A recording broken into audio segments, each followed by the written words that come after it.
안녕하세요. 레슬링 팬 여러분 환영합니다. 저는 빅레드머신입니다. 오늘은 알트로스, 와이어트6, AJ 스타일스, 레슬매니아, 나오미 등의 소식을 준비했습니다. 다 함께 즐겨봅시다. 첫 번째 소식입니다. 이번 주 5월 23일 스맥다운에서 알트로스의 세그먼트가 백스테이지 관계자들로부터 큰 호응을 얻었습니다. 알트로스의 마이크 워크는 단순한 프로모가 아닌 개인적인 사명이었습니다. 그는 한때 존경하던 존시나를 어떻게 다룰 계획인지 묻는 사람들이 늘어나자 세터데이 나잇 메인 이벤트에서 상대할 사람은 내가 아는 존시나가 아닙니다. 라고 말하며 시나가 권력과 명성을 얻을수록 자신과 점점 더 멀어졌다고 설명했습니다. 또한 알트로스는 존시나를 반지의 제왕의 골룸에 비유하며 그는 그 챔피언십을 바라보며 소중한 존재라고 부르죠. 라고 말했습니다. 관중들은 열광했고 무대 뒤에서도 경연진들은 알트로스의 대사에 큰 찬사를 보냈습니다. 이어서 알트로스는 다음과 같이 말했습니다. 존시나는 레슬링을 망치려 합니다. 내가 레슬링을 구하려면 우선 시나부터 구해야 됩니다. 존시나는 내 어린 시절 영웅이 맞아요. 여전히 그때가 그립지만 더 이상 그림자에 휘둘리지 않을 겁니다. 존시나를 다시 예전의 모습으로 되돌릴 수 있을지는 모르겠지만 노력은 해보겠습니다. 시나가 이기면 우리는 폭동을 일으킬 겁니다. 라고 말했습니다. 다음 소식입니다. 5월 23일 스맥다운에서 마침내 와이어트6가 약 5개월 만에 컴백했습니다. WWE는 곧 여름 시즌이기 때문에 공포 분위기를 조정할 수 있는 와이어트6에게 푸시를 줄 예정이며 내부적으로 선역으로 등재되어 있습니다. 또한 그들의 복귀 소식은 오랫동안 소문으로 떠돌았지만 그 이면에는 감정적인 무게가 담겨 있어서 더욱 인상 깊었습니다. 고 브레이 와이어트와 엉클 하우드의 여동생 미카 로툰다는 인스타그램을 통해서 오빠에 대한 자부심과 그의 복귀 순간이 개인적으로나 감정적으로 상당히 큰 의미가 있으며 오빠가 너무 자랑스럽다고 언급했습니다. 그리고 와이어트6의 복귀 날짜가 브레이 와이어트의 생일이었다는 것을 강조하며 오빠를 영원히 애도하겠다는 감동적인 메시지를 올리기도 했습니다. 다음 소식입니다. 윌 오스프레이는 현재 자신이 가장 바라는 점이 하나 있으며 그건 바로 AJ 스타일스가 당장 WWE를 그만두고 AEW로 향하는 것이라고 말했습니다. 10년 전 윌 오스프레이는 2015년 하이스테이크에서 AJ 스타일스와 멋진 경기를 치른 적이 있었는데 다시 진심으로 재대결을 원하며 성사된다면 완전히 다른 이야기가 될 것이라고 언급했습니다. 레슬링 옵저버 라디오에서 데이브 멜처는 라스베가스가 왜 레슬매니아를 장기적으로 유지하기 위해서 노력하는지 설명했습니다. 그 이유는 요즘 라스베가스 도시는 국제 관광이 심각하게 감소하고 있으며 경제에 큰 타격을 받고 있다고 주장했습니다. 그래서 레슬매니아 40일이 최고 수익과 매출을 기록했기 때문에 어려운 경제를 다시 회복하기 위해서는 레슬매니아라는 큰 한방이 필요로 하기 때문이라고 언급했습니다. 나오미는 지난 2022년 5월에 WWE를 이탈하고 1년 뒤 2013년에 TNA 임팩트 레슬링에서 잠시 활동한 적이 있었습니다.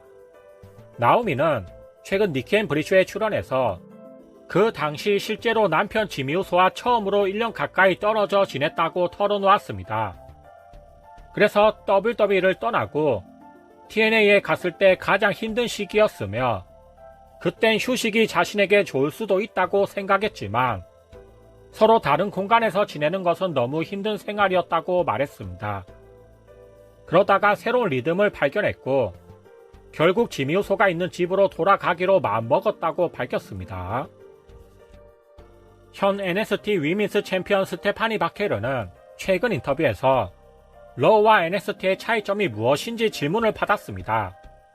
그러자 스테파니 바케르는 별로 큰 차이를 느끼지 못하겠다고 답변했습니다. 메인 로스터든 NXT든 똑같이 편안하게 집에 있는 것 같은 기분이 든다고 말했습니다.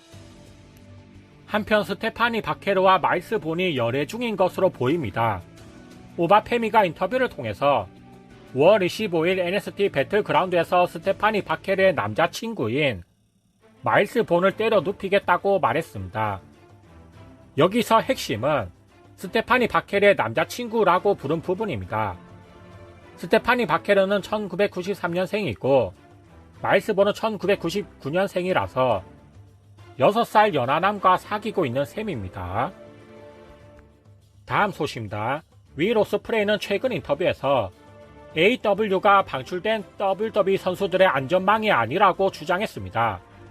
이어서 다음과 같이 말했습니다. 예를 들어 지금까지 경험한 선수 중 한 명인 스피드볼 마이크 베일리는 한때 인디 킹과 같았습니다. 그는 어디를 가든 최고의 경기를 치르고 있었습니다. WWE에서 활동한 적이 없었고 그저 열심히 전 세계에서 레슬링을 하면서 자신을 증명함으로써 자리를 얻은 선수입니다. 모든 분들께 진심으로 전하지만 저는 그냥 다른 곳에서 시장을 접목하고 개선하는 사람들을 찾고 있다고 생각합니다. 모두에게 진심으로 전하지만 WWE에서 손을 뗐어. 그냥 AEW에 들어가면 돼. 라고 생각해서는 안 된다고 생각합니다. 예를 들어 신일본에 가고 노아에 가고 스타덤에 가고 다른 곳에서 개선하는 것을 보고 싶어요. 물론 스워브 스트링랜드처럼 WWE에서 방출되고 AEW에서 잘된 선수들도 많습니다. 그건 그가 특별한 선수라서 그렇습니다. MVP, 래슐리, 셀턴 벤자민 모두 특별한 선수죠. 근데 사람들이 그냥 들어올 수는 없다는 것을 알아줬으면 좋겠어요. 모두가 잘할 수는 없습니다. 우리는 엘리트가 되어야 해요. 라고 말했습니다. 더스틴 로즈는 르네 파켓과 인터뷰에서 AEW는 문제가 없는데 외부에서 부족주의 때문에 무시당한다고 주장했습니다. 토니 칸과 선수들이 얼마나 현장에서 열심히 일하고 있는지 모르는 사람들이 많으며 그런 해를 끼치는 현대적인 문제 중 하나가 부족주의라고 지적했습니다. 그래서 더스틴 로즈는 AEW가 단순히 생존을 위해서 노력하는 인디쇼가 아니라는 점을 강조했으며 AEW는 올해로 6년차밖에 되지 않은 스타트업 단체이고 그에 비해서 빠르게 성장하고 놀라운 성과를 내고 막대한 수익을 올리고 전 세계에서 증명하고 있다고 말했습니다. 그리고 AEW에서 자신의 경력을 마무리하겠다고 덧붙였습니다. 다음 소식입니다. 믹 폴리가 최근 노 컨테스트 레슬링 팟캐스트에서 사부가 생전에 병원비로 고생을 많이 했었고 그의 의료비를 지원해주기 위해서 자신의 WWE 타이틀을 경매에 붙인 적이 있었다고 밝혔습니다. 믹 폴리는 1998년과 1999년에 WWE 챔피언에 등극한 적이 있었는데 이제 그 벨트를 더 이상 소유하지 않고 있는 셈입니다.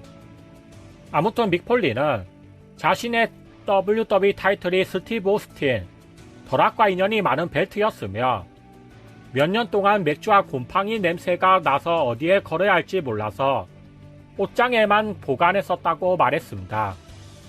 그러다가 오랜 동료이자 ECW 선구자인 사부가 심각한 의학적 문제에 직면하자 믹 폴리는 자신의 WWE 타이틀을 팔아서 사부의 의료비를 지원해줬다고 합니다. 이는 자신이 한 일 중 가장 자랑스러운 일 중 하나였다고 분명히 강조했습니다. 오늘 소식은 여기까지입니다. 들어주셔서 감사합니다.